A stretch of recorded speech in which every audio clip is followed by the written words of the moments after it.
About a Girl was like that for us, where it was like a, you know, a 25th hour song that we were like, okay, we'll write two more, and then we wrote About a Girl in an afternoon. One afternoon. Yeah.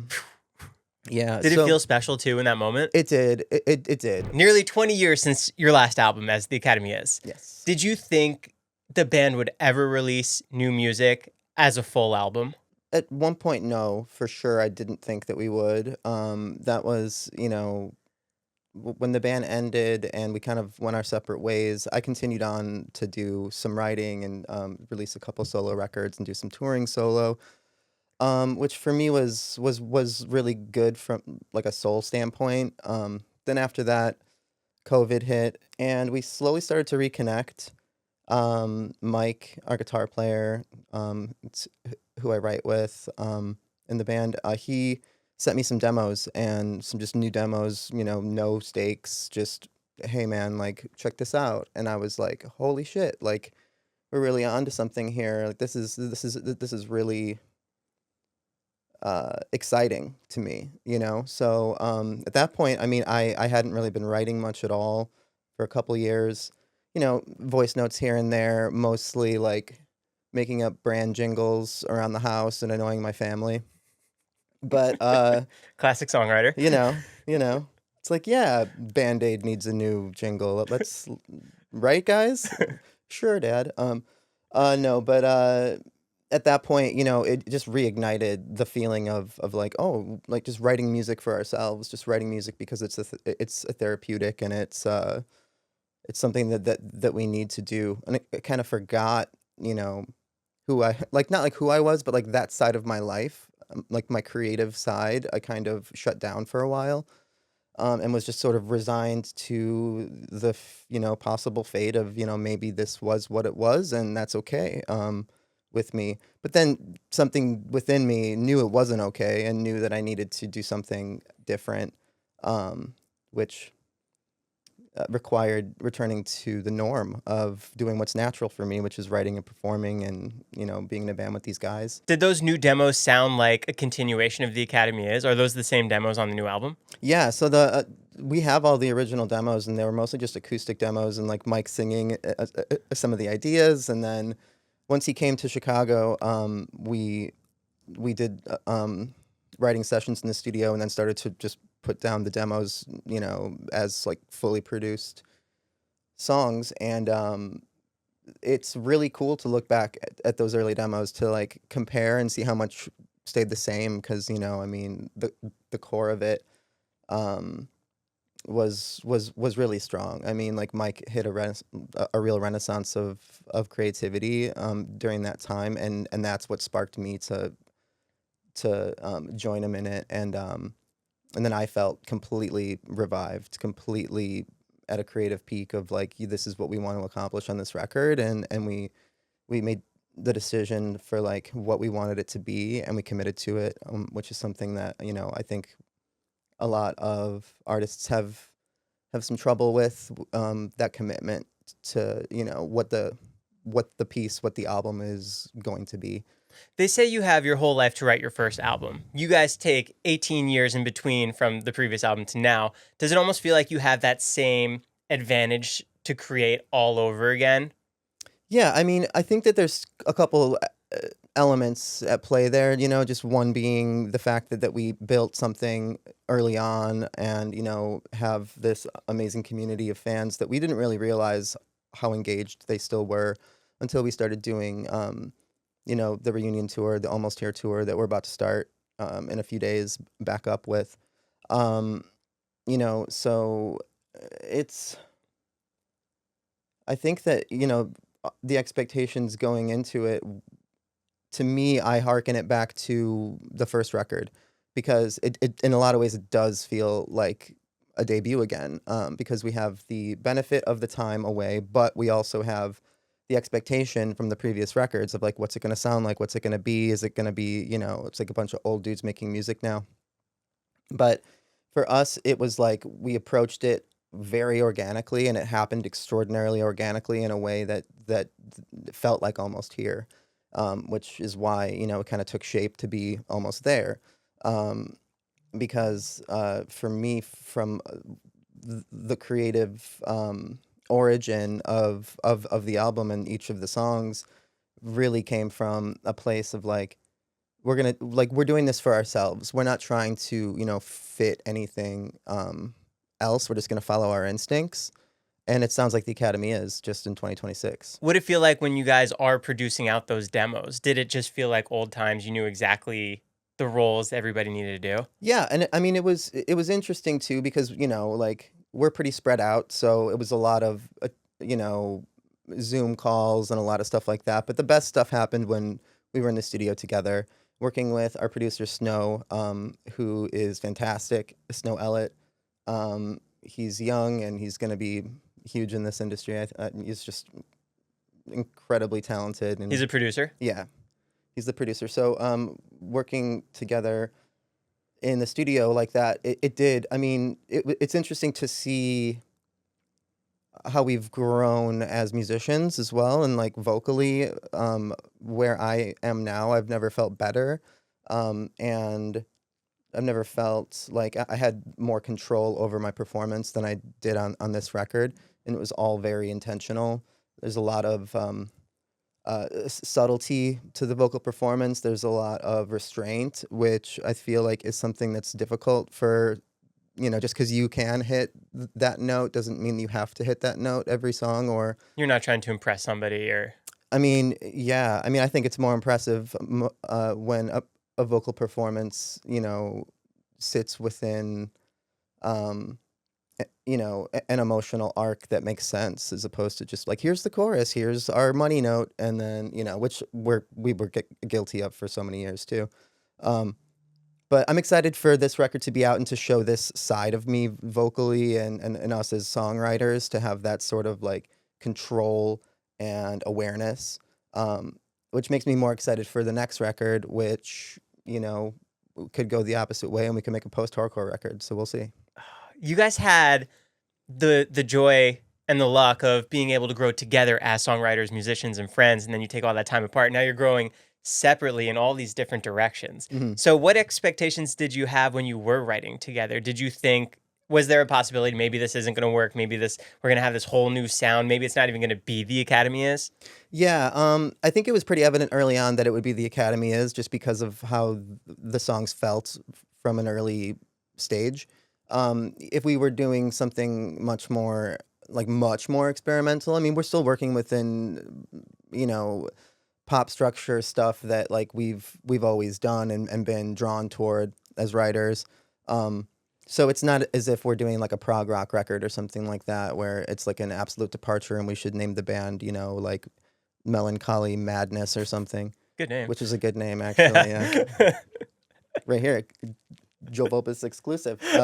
But yeah, I mean, it felt really natural, honestly. Like it just felt like us. It felt like the Academy is. Mike and I. The funny thing about us is that we could go, a year. I mean, at one point we went like multiple years without even speaking. But then as soon as we hop on the phone or we start talking about music or sharing demos, it's like, okay, we do speak the same language. And then I realize where I'm at in my life after all these years have passed, and like living a more normal life, with like normal person jobs, and like, interacting with like our kids' parents, and like making, like the neighborhood stuff.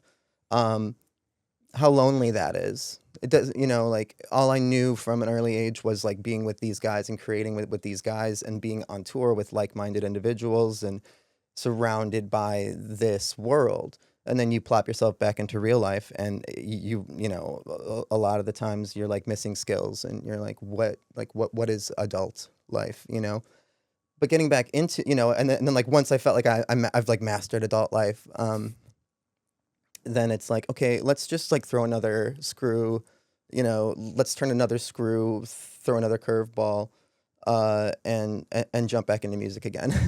But it's just interesting, like around me, there's a few people that I'll meet, and like, if they're watching this, that they know who they are in my personal life, that I've made friends and stuff like that. But for the most part, I feel like I'm on an island, in the real world. But then you start talking, and I start talking to Mike again, and it's like, okay, someone does speak my language. Like someone sees the board the way that I do, and like approaches art, in a way that like, or even acknowledges and understands it. So it was really a turning point for me. That like this was going to be real. This was going to be the Academy is. What was the most surprising thing for you now as you're getting the band back together, you're figuring out the label artwork, Mm-hmm. the album artwork, label, like what surprised you in today's world that you had to restart over? Yeah, I mean, I think the social media aspect is a big element that, obviously was there to an extent when we like MySpace and Facebook and There's those bus interviews for 5-10 minutes and live journal and like more long form stuff like, now live journal. live journal, yeah, live journal, Tumblr. But you know, and we were kind of on the we were kind of on that first wave of like making content as a band. We did a series called TAI TV, which was like webisodes and skits and stuff like that. And I think that was kind of like a pioneer moment for us early on. So it's not like creating content outside of the music alone was something that was foreign to us. For me, it was more like like how the mediums changed, and what, and like TikTok and Reels and Instagram, and like some days I feel like more of a content creator than a musician, but I'm excited by it. Like I think it's fun, and like I like to edit and like make funny videos with my friends in the band, and so that was, I think that was the biggest wake up call as far as like what has changed, but it wasn't something that was so much of a sea change that it was like, what is this? Like VCRs don't fit in a CD player, or like cassette tapes don't fit in a CD player or whatever, it wasn't like that sort of disconnect of awareness, So that was the big thing. But we are doing this very, I mean, like we have a small team, but we're doing this, in-house. This is, I'm editing these videos. We have our friend Tyler who's helping us out with online stuff. You know, it's collaborative every single day. We're getting to, on the phone and seeing what we want to put up today. Like, are there any cool videos from the tour? Yeah. So, I mean, it's a full-time job. It's just so different from, what it was, and different from what I was accustomed to in the real world. Are there any songs that really challenged you as a lyricist on the new album? I think that less of a challenge. I mean, I feel like for me, I tend to be verbose, and this album does show restraint from a lyrical standpoint in a way that I think is very important to get the point across of what we're doing with this album and with this comeback album. In what way? I feel like, being direct with, I mean, there's not a lot of metaphor on the record. My instinct is always to throw, you know, 17 syllables into a spot where, 3 will do just fine. So for me, it was really striking the balance between that and like what the song needed, as far as the message of the song, and clouding it with, maybe trying to be overly poetic, and it might, and it just didn't feel as genuine, so that's the one thing about this album, is that it's incredibly vulnerable and incredibly genuine, and I'm not hiding behind, $5 words. I think L Train is one of those ones that was really fun because it happened in the studio, like completely. And I wrote the lyrics just right there on the spot, and we recorded it, and it was done. It was like in an hour. We had the song written and recorded, like basically the version you hear on the album. Wow. Those moments are always fun, and they don't really happen super often. Lightning in a bottle. And it happens once in a while. Like About a Girl was like that for us, where it was like a 25th hour song, that we were like, okay, we're just gonna we'll write 2 more, and then we wrote About a Girl in an afternoon. One afternoon. Yeah. Yeah. Did it feel special too in that moment? It did. It did. And that's another example of a song showing lyrical and, melodic, or, maybe not melodic, but vocal restraint. when it comes to not muddying the waters too much with my astute vocabulary. Um, but yeah, so L Train was one of those that really just came together really magically in the studio and was just very, very like almost improv, Do songs like that, can you immediately tell that it'll work live? It's going to have a connection with the audience. This is going to be the lead single. I don't know. I mean, I think sometimes yes, but in this case, I don't think we were coming at it with that perspective. It wasn't really about like what the response was going to be because we had no expectations. I mean, we could have made this record and not released it and just been happy with making the record, but then it became evident to us that people needed to hear it and that we were really proud of it and wanted to share it with people and that it would represent, the band. But yeah, I mean, it's wild. I mean, the whole thing's really wild that it's all back and it's all happening again. How do you go about figuring out the album artwork? Adam found this photographer whose piece we used for the cover art, and it must have been like 2 months after we broke up the first time. This is what we're going to use for the next album. Yeah, after the Kiss tour, and then he was like, for the next album, we should really build like the vibe around this feeling. And I hadn't seen it because at that point, we split ties and didn't really, communicate a whole lot. We needed some time. So I never even saw the record, a cover that he had in mind until we started writing for the fourth record, for Almost There. And then once we saw it, it made so much sense with the vibe that we were going for, and it was just like it wasn't the right time then, but it is the right time now. Which makes some sort of cosmic sense to us, and it really worked out that we just kind of built a lot of the atmospheres off of that like visual as well. When you're creating an album, are you trying to tell a story throughout the entire discography of it? Yes, we do approach albums like albums. I love storytelling. We were talking about wrestling earlier. Storytelling is long form storytelling as well. A lot of I'm highly inspired by film and television, as well, and I'm just enamored with long form storytelling and the art of the album. I mean, all these albums that I grew up being obsessed with and inspiring me to create music in the first place are all albums, cohesive, from front to back, and they don't have to be, an all out concept album for it to tell a story.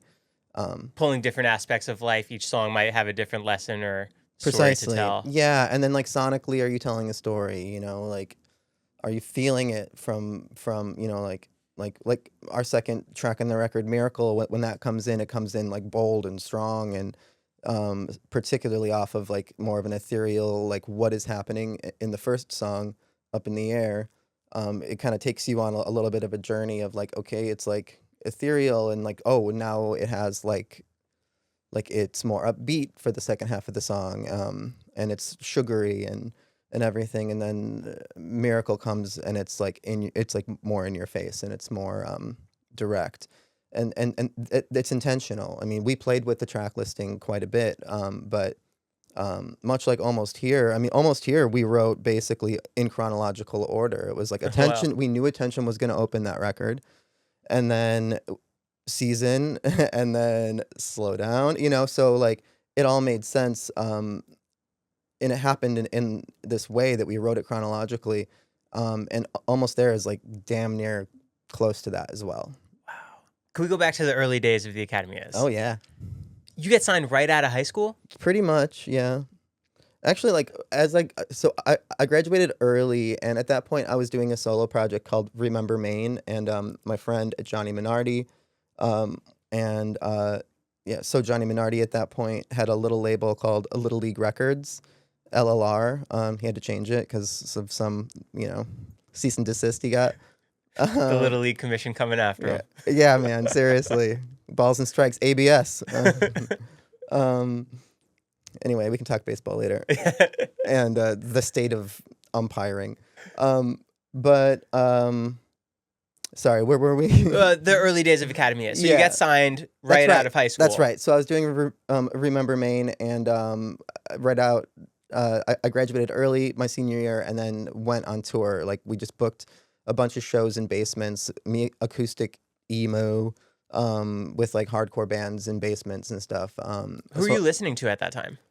I remember on that tour, and like Johnny, if he watches this, he will know and he will get it. At that point, we were listening to a ton of John Mayer, Room for Squares, which is an interesting thing. But like Johnny loves John Mayer, and you know that is an incredible record. Like, you know, any way you slice it, honestly. And then I think at that point it was like Third Eye Blind was in rotation. I mean, for me, it was always Dashboard Confessional. I mean, Remember Maine is basically like a Dashboard Confessional, like worship project. And then Death Cab for Cutie, you know. So for me, it was interesting, like, even as a band, you know, early on, our first record, or like the first music we ever put out was heavier. It was the Academy EP, which was a lot heavier. It was like more influenced by Thursday and Glassjaw and those kinds of bands. And we could have easily went that direction. But then I really discovered, and Mike and I really fell in love with bands like Third Eye Blind and the Get Up Kids and Saves the Day. And, you know, more melodic, more song driven. Not to say, and there's nothing to take away from Thursday and those bands, incredible songwriters, and I still listen to them every day for real, because my son's a huge fan of all the bands too now, Oh, that's which awesome. is really cool. And he's showing me new bands now, you know, like, but anyway, but yeah, so from an early on, we had that crossroads of like, were we going to be more, you know, driven towards like a heavier sound, or, you know, more of like the pop rock route, indie rock, whatever. And that's the direction that we went. But early on, that first project right out of high school was just straight acoustic emo, crying on my guitar. And then we started the band when I got back from that. And did you have songs already written for what you wanted to do with it? No. So we came in completely cold, because Remember Maine was like slightly established thanks to AbsolutePunk.net and like mp3.com. R.I.P. Rip. But you know, Jason Tate was a big supporter of Remember Maine, and I was like 17 years old, you know, and I didn't know. I was just like, so that was more established, but I knew I wanted to do something different, you know. I mean, I always wanted to be a front man in a band.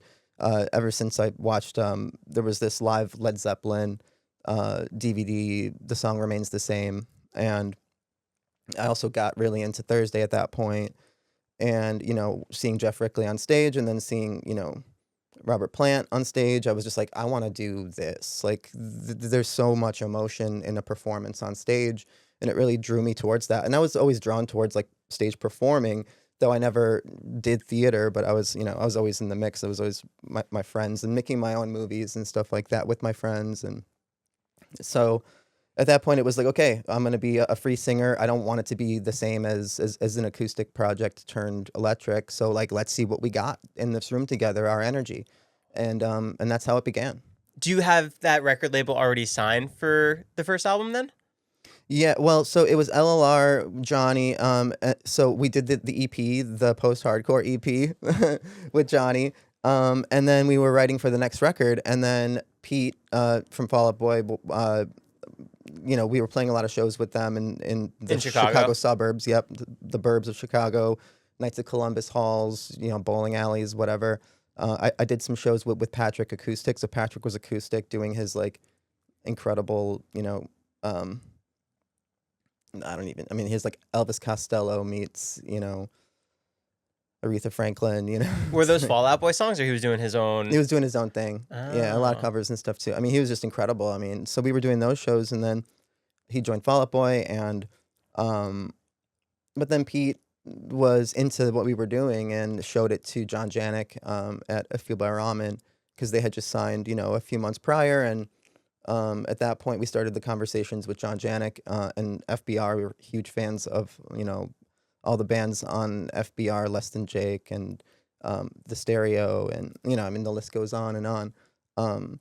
So it was a no-brainer for us to, everything, it just felt right, and we didn't really take any meetings. No one was like busting down our doors at that point. So Fueled by Ramen felt like a really natural spot for us. And then that's when we had just finished writing Almost Here and delivering those demos to them. They were really excited about it, and much different from what they were initially interested in. Is like a slightly heavier band, but they were fully supportive of what we were going to do, and I'm glad that it worked out the way it did. I mean, we were blessed that it worked out the way it did. What did it feel like being on Fueled by Ramen? Because you had all these artists, Cobra Starship, Gym Class Heroes, 21 Pilots, Fall Out Boy.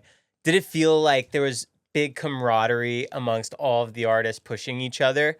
Yeah, there was definitely a camaraderie that was. I mean, we always joked, and I know Pete and Crush management. A lot of us were managed by Crush as well. We have great relationships with Crush still, and we always, they always kind of joked that it was more of like Crush, Crush and FBR was more of like a hip hop culture as far as the support between the artists, and it was more of like like a group, a gang, if you will. That we would all, support each other, and but it ended up working out naturally because we all got along so well, and we all held each other with such, in such high regard, with such deep respect, because we were all doing our own thing. Right. And if you look at those bands, you look at Fall Out Boy, you look at Panic, did their own thing as well. And Gym Class Heroes, completely their own thing. Us doing our own thing. So it's not like we were carbon copies of each other. Cobra Starship doing their own thing a little later on. You know, it's not like we were carbon copies of each other, but you put us on a tour, on a world tour, and it's this incredible package front to back of like really dynamic musically, really dynamic personalities. And at one point, like I definitely have, maybe even still, spent more time with a lot of those guys than I have, at home with my family. So they become your touring family. They become, they win an award, you celebrate it. And that was the difference, was like, especially being competitive and coming from competitive backgrounds, like Mike as well. We're competitive people, but we didn't really view it to that extent with these guys. It's like you want to celebrate the wins together. Yeah, there was camaraderie amongst everybody. Absolutely. Absolutely. Yeah. To a level that was like a brotherhood. What was the day-to-day like for you guys during that album cycle? It was busy. I mean, like we finished, we just toured. It was just tour, like one tour after another, and then this is how you grow the band. This is how we get new fans. This is how we sell more albums. Yep, that was it. And it was like you take every tour you can get. You try and save as much money as you can, and put on the best shows that you can, and meet as many people as possible, after shows. And for me, it really did wonder. I think it did wonders for us as a band, as far as our craft as well. And I mean, every band can attest to this. The more you play together, the more cohesive it is, and the better it feels, the better the performance. But it was like punk rock boot camp to an extent of like, every single, we had like 6 shows in a row, 7 shows in a row. Now it's like 3 and I'm good. Like 3 in a row is good from a vocal standpoint too. And just the economics of touring now is so different than it was then. But back then it was just like you put out the record and then you hit the road, man. Was it easier to make money back then on the tour? I mean, it's hard for me to like quantify that. What do you mean by the economics then? Well, just like now, travel being so much more expensive, and ticket sales being higher, and just the cost of living, everything going on in our country right now as well. But then it was more like, it was just more grindy, and I feel like that was the norm, and perhaps it wasn't more economically feasible to tour that way. Honestly, I would have to crunch the numbers and like look at it and be like, would it have been more economically responsible to like break this up a little bit more? But in the moment, you don't know. This is the touring template. You just hit the road, and you you support tours, next tour you try to headline, and you put together these packages, and you do 2.5 months straight. Who became your buddies throughout those years? Who are you texting, seeing what they're doing? How's it working? Getting feedback off each other? Yeah, I mean, there's a lot. I mean, I'm not an ultra social person, and like, I'm really bad at staying in touch with people. And that's a therapy conversation, right? But for me, like Gabe was always a really good friend of mine From Cobra? from Cobra Midtown. Yeah, so he, kind of took me under his wing in a lot of ways, and helped me build my confidence, as well. And so we've stayed in touch over the years. But I've met so many amazing artists, even after the band, and when I went solo, and went on the solo touring, and we were out with like Motion City Soundtrack. That was a band that we became friends with when we were touring as a band as well. But they took me out when I was solo, and that's another band where every time they put something out, I just want it to win. I just want them to win so bad. And a huge fan of that band as well, like from early days. So it's wild when you're a fan of artists that you end up becoming friends with, and then it's just a weird way to live. But there's like Bryce Avery from Rocket Summer's always been someone that I can bounce ideas off of. Everyone in the main, and I mean, I'm definitely forgetting people, but John was just here last week from the main. Oh yeah, that's awesome. Yeah, their new record's great. So good. And Travi from a gym class. It's like the thing is that I could go months or years without seeing someone or like talking to someone actively, but then you run into them, and genuine feelings of connection just come completely flooding back. And a lot of the songs on the record are actually about that, about those feelings and those moments of like all those memories come flooding back, and the good times, and maybe like some bullshit fight you guys had, but with this fresh perspective of it, of time, it's just I don't really like hold resentments, I don't really hold any of those things. So when I feel that way when I see someone you haven't seen in a long time, it's just like a nice feeling, It feels like less of an island. You spoke about Gabe from Cobra Starship. Mm-hmm. How did the Snakes on a Plane song come about, and how did you get involved? Yeah, okay. So this was actually Gabe's a very smart guy. This was not his idea initially, and if you have him on, you guys can talk about it. He came on a couple months ago. Okay. Adam, our bass player, actually was on IMDb. He's like a big Samuel L. Jackson fan. So he's looking at what Sam Jackson's next projects were going to be. And this is crazy. Yeah. And on IMDb, and it was Snakes on a Plane. He's like, what the hell is this? Read the, synopsis, and is like, we need to do something with this immediately. So Adam reached out to Crush, and then we were talking to Gabe, and I don't really know how it evolved from there. But I know that Adam, seeing it on IMDb and pointing it out almost as like a jokey thing, spawned the whole Snakes on a Plane, birth, I suppose. That song exploded. Yeah. It was everywhere. It's wild. It was wild. And then they asked me to do it, to sing the chorus, and yeah, and I was like, yeah, of course I'll do this. Like, this is Gabe's new thing. Like, fuck yeah, Travis is in it. Maya from the Sounds. I love the Sounds. Like, let's do this thing. I mean, the opening shot in the music video when you guys are all walking is like ingrained in my brain. Yeah. Every time I walk, I just came from the airport last night, and walking around with my guitar case, and yeah. Sometimes I just break out into the chorus just in the middle of the airport, and then TSA comes over and yeah, they haul me to the back rooms, That was such a crazy song. What other collabs too? You were on Fall Out Boy, Mm-hmm. Gym Class's album, and you wrote with Demi Lovato. Yes. How do all those come about? Were you collabing with a lot of people at that time? No, I haven't really done a lot of collaborations. I did do one with Set It Off as well. Wolf in Sheep's Clothing, really a special song, and that was a very special thing. I mean, they've always come from an organic place of like, hey, let's just do this together, or like, hey, do you want to do this? And I'll be like, yeah. But I never like I mean, I did some writing in the co-writing world.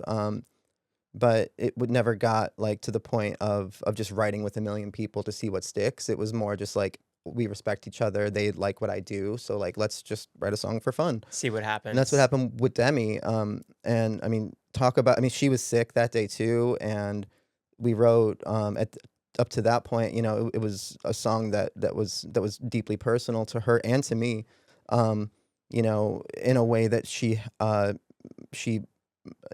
shared that hadn't really dove into some of those topics before, but they were very important to her. So we wrote this really beautiful, uh, empowering, darker song for her at that point. And it was a beautiful thing. So like, I don't really do collabs to like for whatever benefit they may have. I never even think of it. Like I haven't gotten paid for any of that stuff ever, So like that's not why I do it. I do it because it's I respect the artist and we're gonna do something fun together and yeah. Actually, one of the co-writing things that I did once was in Chicago, and we were writing to pitch for a One Direction song, like when One Direction was still poppin'. And it was, like, right before they made their Cool record, like, when it was, like, kinda indie and cool. So it was this super sugary pop song that we wrote, and it was in my head this morning, which is so weird that you brought up the collabs thing and the co-write thing. But dude, it was a bop, but it was, like, too pop for what they were doing, you know? So has the song never been No, no released? one's Still, ever heard it, no. would you ever do anything with it? I mean, I could give you a little bit of it right now if you want. Yeah, please. So the pre-chorus was like, it was like, "Cherry lips, Coca-Cola, call me crazy, crazy for you, oh." That was the pre-chorus. Um, it was yeah, it was something else. But it was very, like, sugary, like, get the girl, in the cafeteria sort of shit, but, um, it's funny that you write a lot of songs, in the pitch world when you do that kinda thing, it's, you know you're just trying to have fun with it, I guess, but yeah. When you do a pitch and you give the song to another artist, how big does it have to go for the songwriter to really see decent money from it? Oh, yeah, I mean, I haven't had that experience yet, so I'll let you know when I do, when I do make any money off of anything. But, it's from what I've seen and from my limited experience in that world, it doesn't necessarily take a lot. I think a lot of it depends on whatever deal they have with their labels as well, and like how The much splits. recouping has to happen, and then all that stuff. But I never really like. Yeah, I'm not really. I don't really dive into the business side of it. Thankfully, in our band, like I don't really have to play that role. Mike's really good with that stuff, and he has that mind for it. So it's a good dynamic for us. But yeah, so when I was on my own, just off doing co-writes, I'm like, I don't need to, nah, like I don't need a cut, And then in hindsight, I'm like, shit, I should have taken a cut. Like, why didn't I do that? Oh wow. Yeah, Where's my points? yeah, yeah. But I don't think like that, which is probably a detriment. And I'm sorry to my family for making it harder on myself. Where do you start with songwriting? Does it start with a lyric or a melody or a guitar note? Where do you like to begin? Yeah, it depends, I think it's different each time. I think most frequently comes from, like, a melody, on acoustic.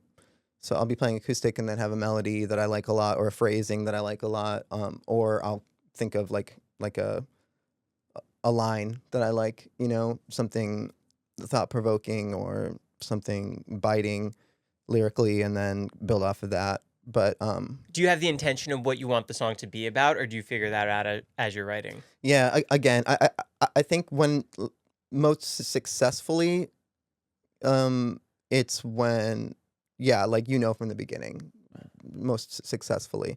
for me anyway. It's like, kind of building parameters of what the story is going to be, before you start it.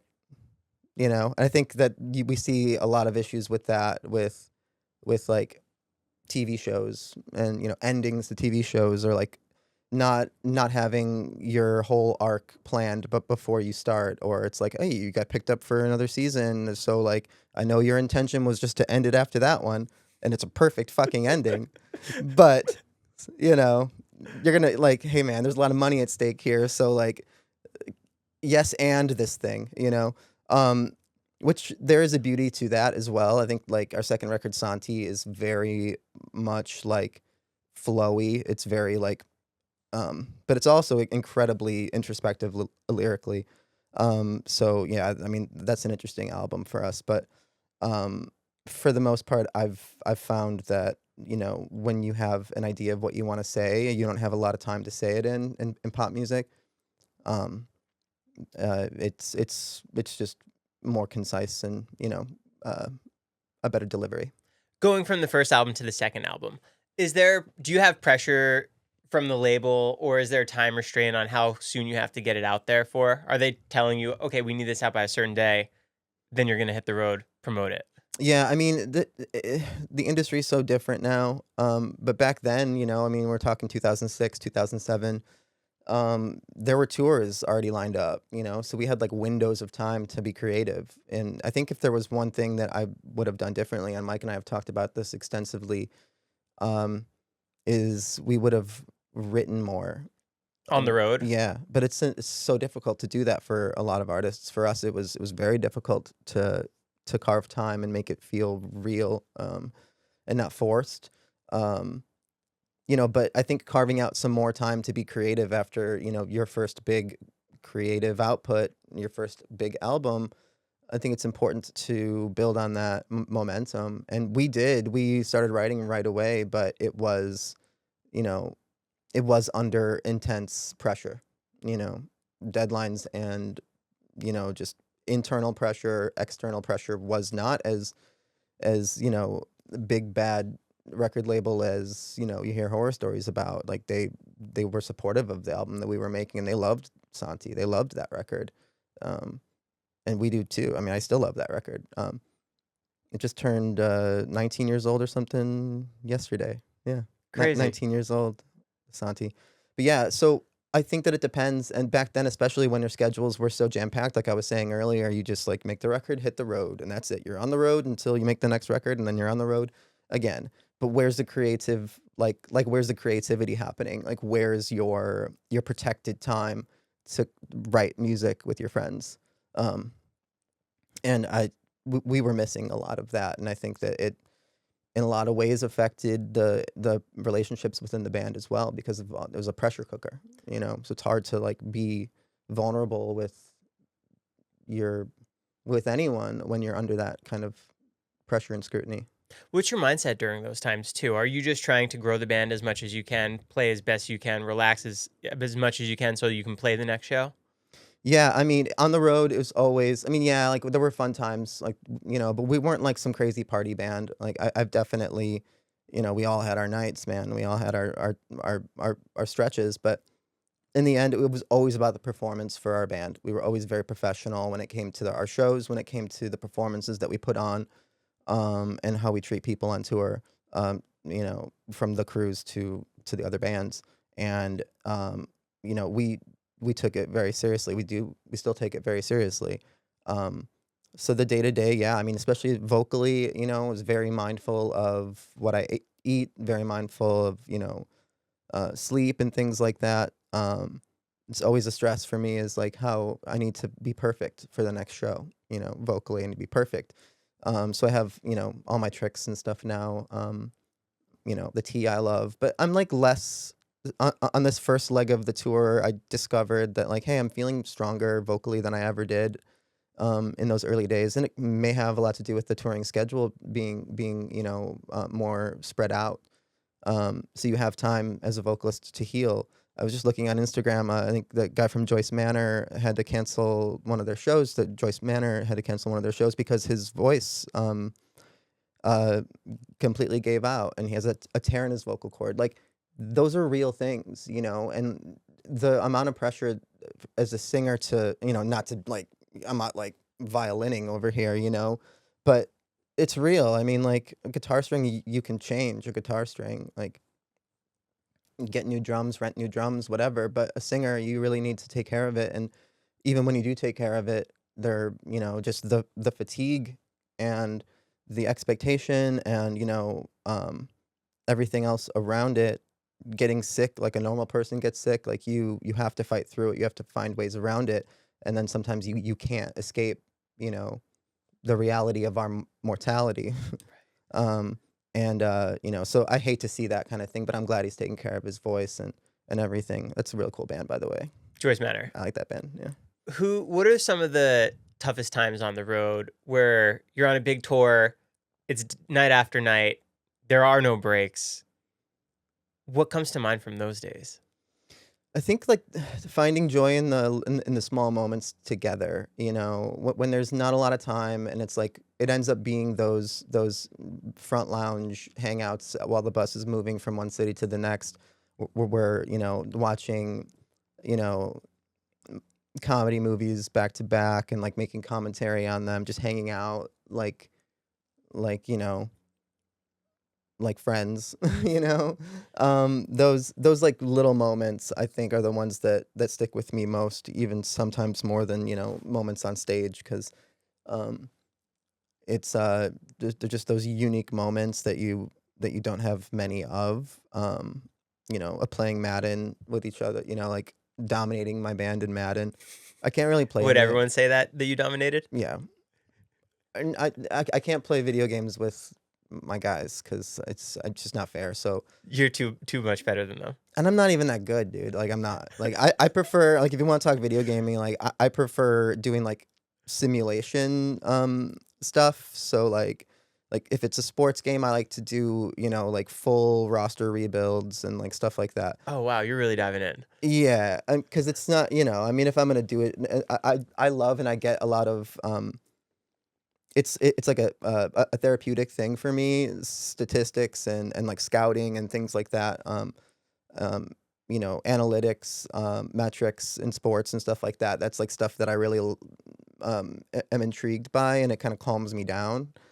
So just battling anxiety, gaming is like one of those things that I'll like squeeze in here and there whenever I have time, just to kind of like, yeah, I'm gonna do a complete rebuild of like the Chicago White Sox, but only through the draft. Like no free agents, and like no one knows what I'm talking about right now. But like the three YouTubers that I watch that do this, like they don't know I exist. They might know I exist, but they don't know that I'm a fan of them.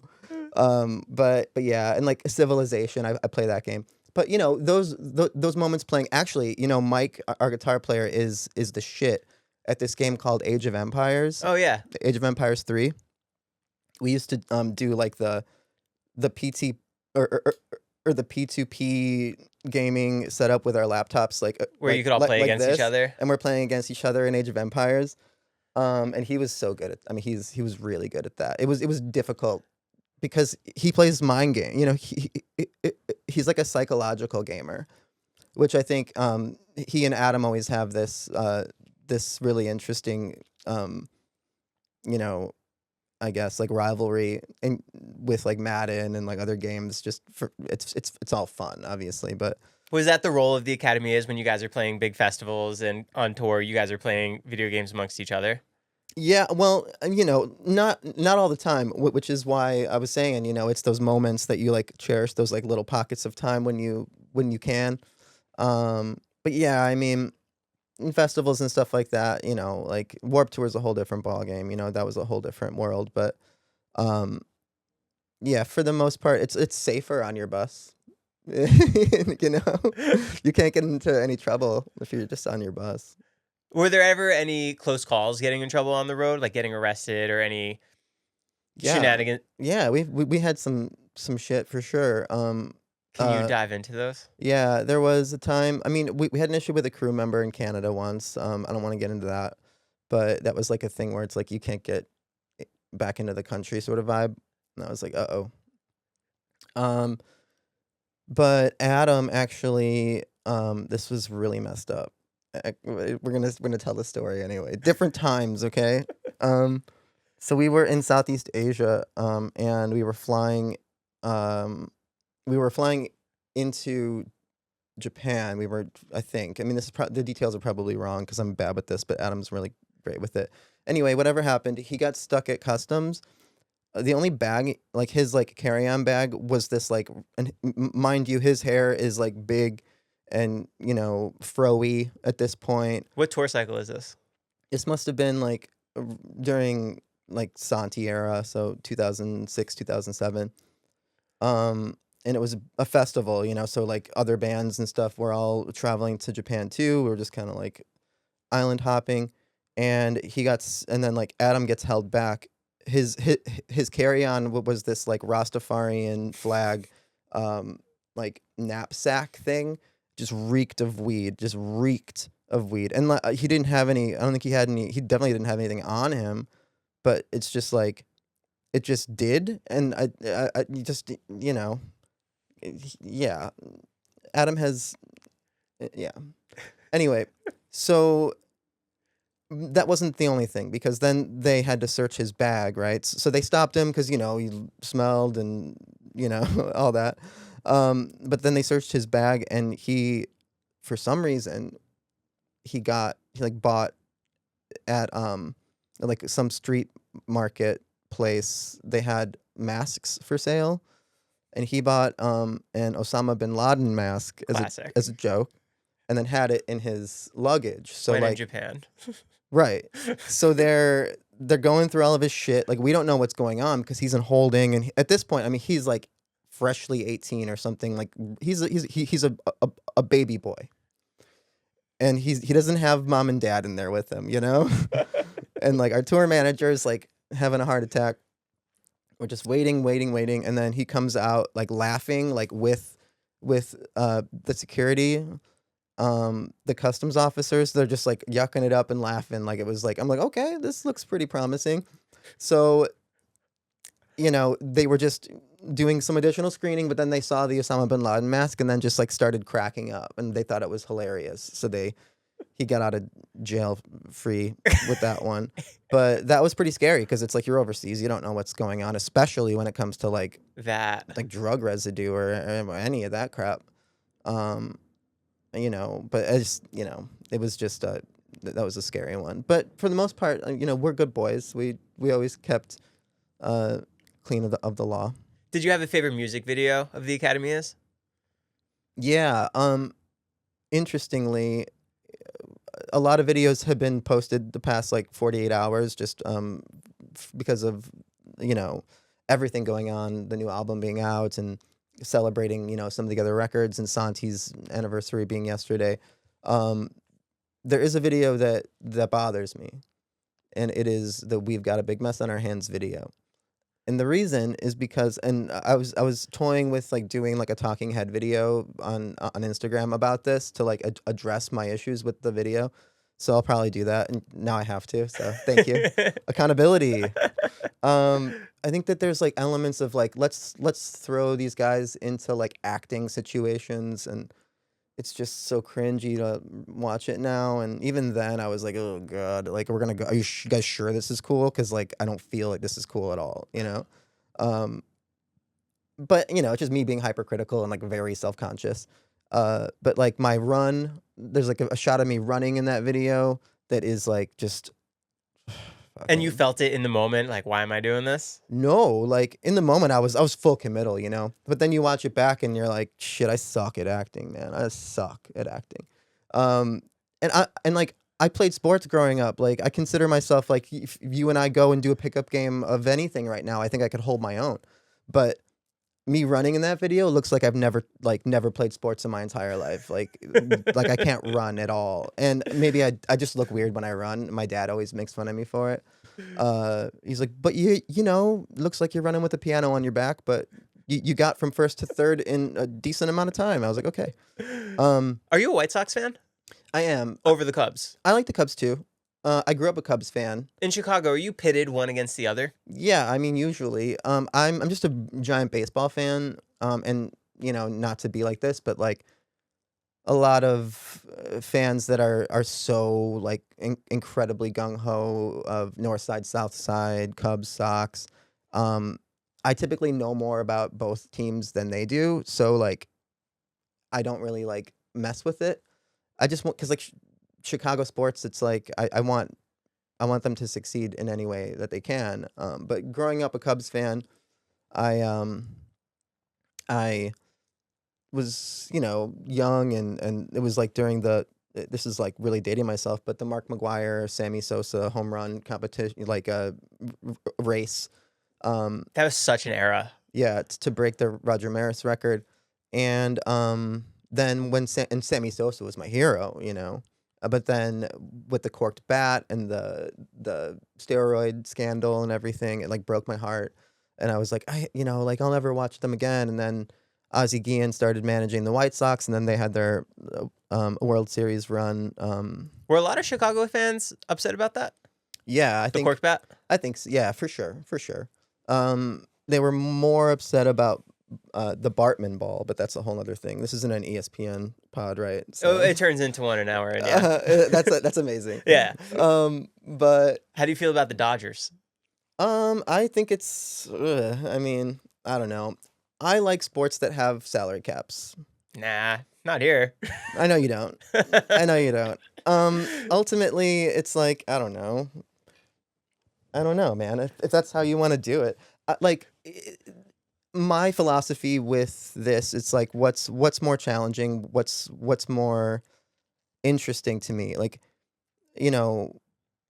even the way that I approach like sports video games, it's like I'd rather do a rebuild with no money. I'd rather do this Moneyball style, which Moneyball is one of my favorite films, but I that's more interesting, building something with limited resources that's special to me is a better story than just spending all the money, getting all the top free agents, regardless of the chemistry that they may or may not have with each other. But imagine building a team with unlimited resources. But I just see an all-star. I know it's available to me every time I play the video game, but I never do it because it's boring to me. It's boring just to like get all the best players, and then it's like, now what? Like, this is stupid. I'd rather like develop a young prospect that I got in the draft in year 3, through simulation. I'm not like playing all the games, Are you a Bears fan? Yes. Huge Chicago. Bears fan. Chicago. How do you feel about deep dish pizza? It's okay. I don't think it's really like truly reflective of Chicago pizza, like we cut our pizza in squares, thin crust. That's Chicago pizza. Do you It's prefer thin it crust. soupy? A lot of red sauce? No. I mean, I feel like it's too much tuna for me, man. It's like way too much. The deep dish is too much for me. Like, once in a while it's good if you want like, it's like a full pasta dish, It's like a pie. It's a straight up pie. And the hot dogs are there, they're big too, right? Hot dogs are great, yeah. Hot dogs are great. And there's a whole thing with like no ketchup on hot dogs in Chicago. Why? What do you want, sauerkraut? Yeah, I mean, it's like, celery salt, pickle, mustard, sauerkraut, or like, relish. And that's great. But I also like, I like ketchup too, man. It's like the Cubs and the Sox. I can break some rules here. Chicago isn't deep dish pizza. Chicago's not no ketchup on your hot dog. And Chicago doesn't have to be Cubs versus the White Sox either. I can get a New York dog if I want. Yeah, seriously. Can we play a game? Yes, please. I'm going to give you lyrics of fellow label mates. Oh God. And you have to figure out the song and the artist. Okay, I'm just telling you I'm going to be bad at this. Let's go. I waited 8 long months. She finally set him free. Can you sing it? I waited 8 long months. She finally set him free. I don't know it. I told him I couldn't lie. He was the only one for me. Mm-mm. Paramore, Misery Business. Is it? Yeah. Oh God. All right. Well, that's not a good start. I love Paramore. I think these are only going to get progressively harder. Okay. Well, maybe we should choose a different game. Is this more than you bargained for yet? Okay, Fall Out Boy. Sugar, we're going. Yeah. Sugar, we're going down. Sugar, we're going down. Sometimes a certain smell will take me back to when I was young. Wish we could turn back time to the good old days. Wait, this sounds really familiar. Wait, that's 21 Pilots, right? Stressed out. Yep. All tied up, no more love, and I'd hate to see you waiting. Gotta have high hopes. Oh, Panic at the Disco. Panic at the Brendan. This is gonna sound like a bad joke. Cobra Starship. Gym class, Cupid's chokehold. Oh yeah, okay. I think wow, that's not good. This is a bomb, dude. This is. I'm so sorry. I didn't realize. Bless the young and rich with designer drugs and designer. That's Cobra Starship. City is at war. Uh-huh. I love that song. Yeah, that record's really good. I was just talking about that record the other day. Like that was like a cool ass record. I mean, people were kind of clowning. Like if you're clowning on Cobra Starship as a concept after Snakes on a Plane and they make that record, I think it was like, damn, okay, they're doing something really cool, actually. Was it just because it was a new sound, though? That's why people would? Because I loved it from the beginning. Snakes on a Plane is very gimmicky, It's like super gimmicky. So I think people thought it was like a joke, but I think that, that first Cobra record had a lot of like really interesting, cool, like New York synth vibes, that were not what you expect. Weren't just like glimmery pop songs. I have one more. This one's a hard one. These lines so well rehearsed, tongue-tied, and overloaded. I think I think Pete Wentz wrote that. I'm just kidding. That would be me. That would be the Academy I got that one right. Yeah. About a Girl. When that song came out, what was the initial reaction for it? It was good. I mean, that song, it's a really special song, like it's not our coolest song, I guess you could say, like my wife doesn't like think it's the coolest, doesn't think it's that, like she likes cool music, About a Girl's like I think it's like it's a perfect pop song for the Academy I think we encapsulated what we were doing on that record and like a way that really tied everything together from our influences of like 80s influence and soaring, soaring vocal and, simple story with a twist, Did you think it was going to connect with fans all these years later? It's always hard. I mean, I'm like I said before, I'm like always very self-conscious and I always don't, I don't necessarily feel like or even really think about how it will be received, as much. And at that point, like I said, it was like the last song we wrote for the record for Fast Times. It was the last song that we wrote. And at that point, you're like kind of exhausted by it all too. So it was just sort of like yes, like this one feels really good. This one feels really good. Everyone's super excited about it, but then we weren't sure if it was like recency bias because it was just the most recent song that we wrote, and we're like, shit, like that's a great chorus, and like what a cool vibe and everything. So no, for me, it's always a surprise when people respond, favorably to our music. It's I guess it's not the most like rock star thing to say, but like I don't think that it's like a given. I think that when people do connect with it, it's a special thing, and it's something that should be appreciated and not take it for granted. So the Almost There tour is coming up. Mm-hmm. What else are you excited about? What are you looking forward to on that tour? What can people expect from it? Yeah, so we just announced some support for the tour. John Walker is going to be joining us for a good majority of the tour. He played in Panic and was in a lot of really cool bands. He was in Young Veins with Ryan. Sorry. Long Legs. Long Legs McGee, they call me.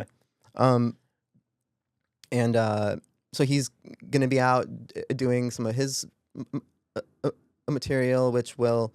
Like, we have a really long, storied history with John, so that's going to be a lot of fun to reconnect with him and get back to our old antics. I mentioned TITV earlier. He was like our first editor for TITV after because I did it in the beginning, and then it was like, this kind of sucks. Like, were you doing it in iMovie? Yes. Oh I wow. did it in we did it in iMovie, I think, and then like John came around and he was like, he has Final Cut. No way. It's like, oh my God, this guy's got Final Cut Pro, and he's like an actual photographer with like a photographic eye, and not just faking it like me. But um, so yeah, like he would edit and do those TITV episodes early on, and he was out on tour with us on that a Truck Stops and State Lines tour that we had Panic out opening that tour actually right before, like during their big explosion. Um, What tour was that called? Truck Stops and State Lines, Truck Stops and State Lines. I think. I'm looking at the camera because I know that I probably got it wrong, but Were you seeing the crowds just expand from there as it? yeah, it was crazy. I mean, the whole thing was sold out, and it was our first big headliner. We had an amazing lineup with us. Acceptance was on that tour, Hello Goodbye was on that tour, and Panic. Was this before Hello Goodbye had, uh, what's their song? The single that blew up? In Your Arms. Yes. I love that song. Oh my God. Forrest is another one of those guys that every time I see him, it's like my heart just like explodes with warmth. I love him.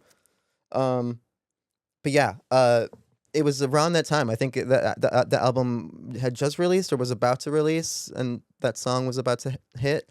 And then Panic's album came out, so like everyone was like really running on, like hitting the ground running.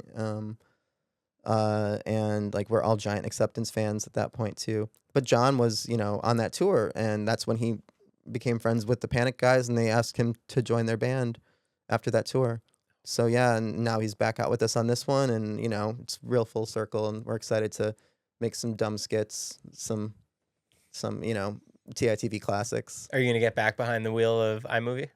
Yeah, well, hey man, it's CapCut now, It's CapCut now. I'm rocking CapCut Pro now, so watch out for my transitions.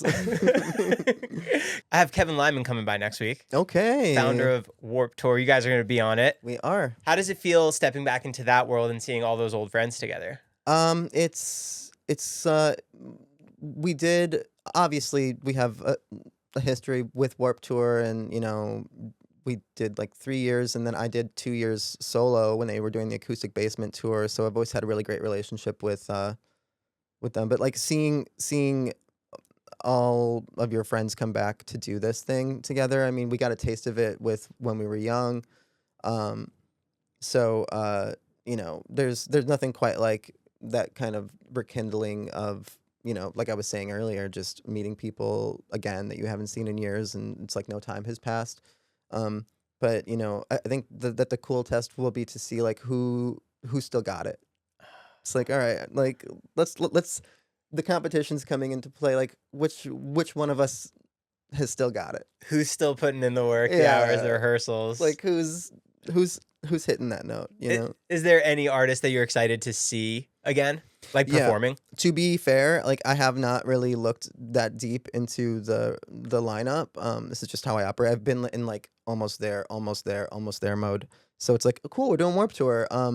So I'm sure that I'll look at the lineup and be like, yes, I'm gonna see, these 7 bands and just watch from the side of the crowd and sing along to every word. Is that where you prefer to be, on stage, on the side? Do you ever like to be in the crowd? No, I would much prefer to be in the crowd. But it's weird. Like I have a weird relationship with shows and like live music, just because like I don't really enjoy going to shows that I'm not playing. But my son and my wife, they are really huge music fans, and really rekindled my love of like listening to music and non-critically. It's really difficult for me for a long time to find any joy in listening to music. But they really like brought it back for me to be like a fan of listening to music again. And that sort of piggybacks on live music too. So when I'm at a show, if like anxiety is not a part of the equation whatsoever, then of course I want to see it from the crowd. I want to hear the mix. I want to like see the whole experience visually as well.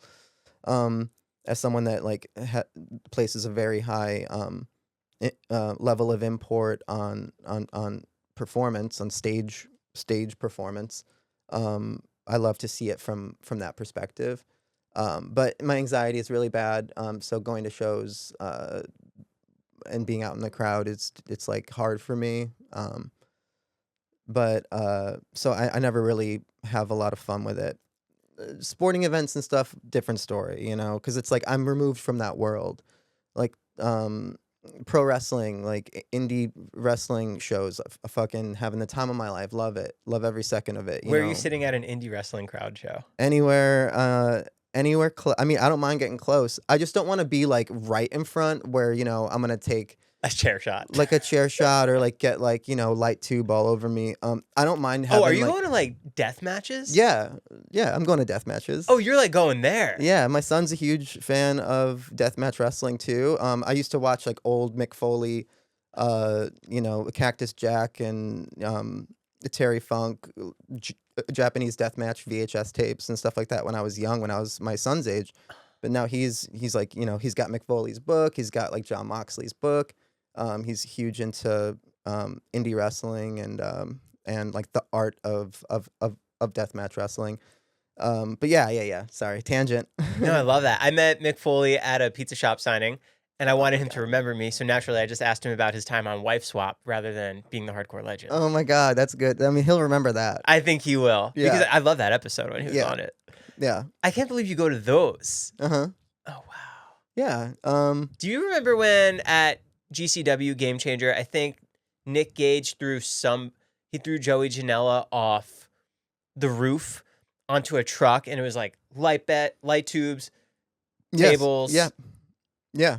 That was the one show I missed. It was? Yeah, because I went to like the 2 before and the 2 after, but I missed that one. That's wild. Yeah. I guess like last week or a couple weeks ago at a GCW show, one of their wrestlers was like a fan tried to stab one of their wrestlers. Just a couple. So I'm going tomorrow night, and I will be their bodyguard. Because obviously it's a psychological. I would take a psychological approach to handling that fan with a weapon. Hey, not cool. Don't do that. Yeah. Like Chill out. Reverse psychology, What if he likes being stabbed? Yeah. You ever thought of that? Look at this guy. He's an animal. You don't think he's going to enjoy this? All right. Let's not give him that satisfaction. Who's your favorite AEW star now? Oh, gosh. I'm a big fan of Kyle Fletcher. But I think like Kenny Omega is like my one of my all-time number ones. John Moxley is up there. I love Swerve Strickland. Since the Kill Shot days and stuff, in Lucha Underground, and yeah, I mean, I'm a wrestling fan, man. I love indie wrestling. I been to the Royal Rumble a bunch of times, and it's yeah, I mean, it's crazy how much it's changed and how big it is now. But I think that in so many ways, the industry growing in the wrestling world, has helped the smaller promotions and the indie wrestlers like have more opportunities. Not unlike, and this is one of those things. It's like I'll talk to my friends who are wrestlers or in the wrestling world, and there's so many parallels to touring as a band. There's so many parallels to the travel, to show days and press and merch and logistics and everything else, the time away from your family, and then they have to go through garage doors and take light tubes. I mean, I'm just like, my knees hurt from jumping off of high things in these shoes. So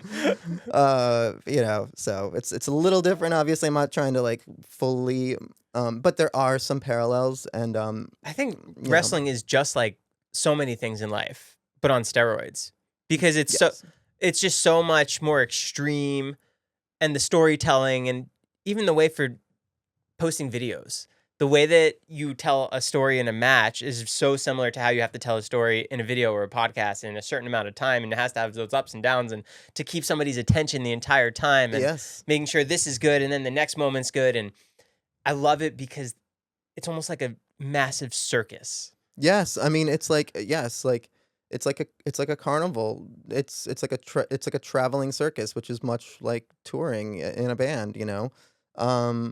It's It's a beautiful thing. I mean, if people haven't been to an indie wrestling show, I'd highly recommend it. I mean, not people don't get stabbed at every show. I mean, it's relatively safe. Guys, go stream Almost There. It's available everywhere. Yes, available everywhere. People can buy it on theacademyis.com. That's right. Amazing. Thanks so much for coming by. Thank you. Thanks for having me. I appreciate you. This has been awesome. Yeah. All right. See you guys. That was so great.